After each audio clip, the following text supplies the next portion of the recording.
Сәлем достар! Бүгін сіздермен баклажаннан жасалатын экранның жасалу жолымен бөлісемін. Бұл экраны нанға да жағып жеуге, немесе басқа да тағамдарға да қосып жеуге болады. Экраны сонымен қатар банкаға салып, қысқа да сақтап қойса да болады. Видеоны көрмес бұрын менің каналыма тіркеліп, лайк басуларыңызды ұмытпаңыздар. Бізге керек заттар: пияз, сарымсақ, қызанақ, тәтті бұрыш, баклажан және тұз. Қанша мөлшерде керектігі туралы мен описанияға жазып қалдырамын. Бірінші қазанымызды отқа қойып, ішіне май құйып қыздырып аламыз.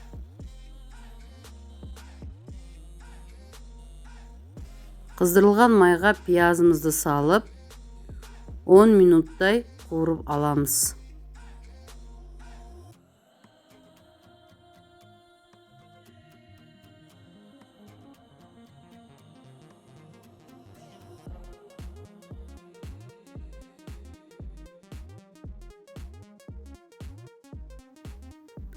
Пиязымыз осылай жақсылап қуырылу қажет.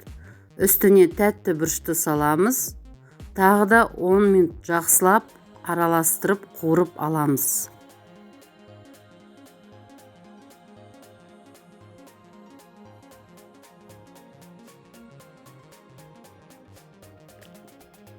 Баклажанды сығып, артық сулардан ажыратып аламыз.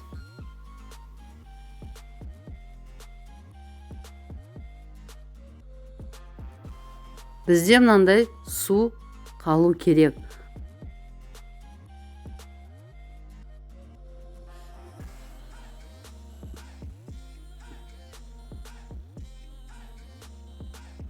Пиязымыз бен тәтті бұрышымызды осылай жақсылап қуырып алғаннан соң үстінен қызанақты саламыз.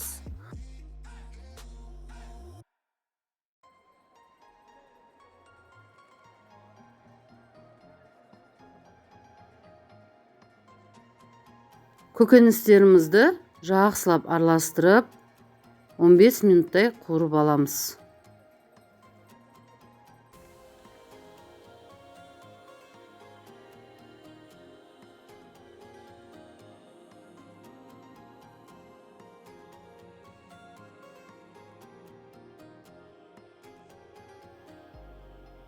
Он 15 минут өтті.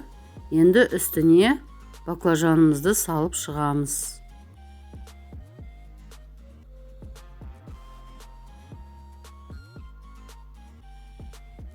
Жақсылап араластырып, тағы да 15 минуттай қуырып аламыз.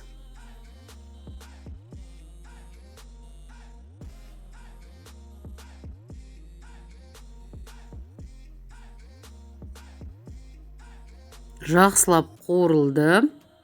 Енді үстіне 2 ас қасық тұзымызды саламыз. Және де 2 ас қасық қантымызды саламыз. Мен бұл жерде видеода көрсетпеппін сіздерге, бірақ сіздер салыңыздар. Жақсылап араластырамыз. Енді бетін қақпақпен жауып, 20 минут жай отқа бұқтырып қоямыз. 20 минут өтті. Үстінен сарымсақ, кинза жапырағын салып шығамыз. Бұл жерде жақсылап араластыруымыз қажет, өйткені кинзамыз кішкене бұқтырылу керек. Тағы да 10 минуттан кейін біздің салатымыз уже дайын болады. Мен банкаларды алдын ала микроволновкаға стерилизациядан өткізіп алдым. Ыстықтай қылып банкаларымызға салып, қақпақпен жауып шығамыз.